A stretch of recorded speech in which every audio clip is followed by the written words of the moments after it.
Notre démarche à l'origine de ce projet était une volonté de pouvoir proposer un bateau qui soit grand public et qui soit autonome en énergie. Ça, c'est des bateaux qui sont sans permis, qui sont en location, qui sont totalement autonomes, qui marchent toute la journée et qu'on ne recharge quasiment jamais. Aujourd'hui, notre monde change, nous devons nous adapter à l'environnement d'un point de vue éthique mais aussi d'un point de vue économique. Nous devons polluer moins, nous devons consommer moins.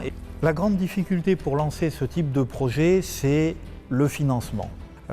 Il existe, contrairement à ce que l'on dit, très peu de subventions applicables dans des domaines comme celui-ci. Et il faut investir beaucoup, il faut investir dans les outillages, il faut investir dans les prototypes.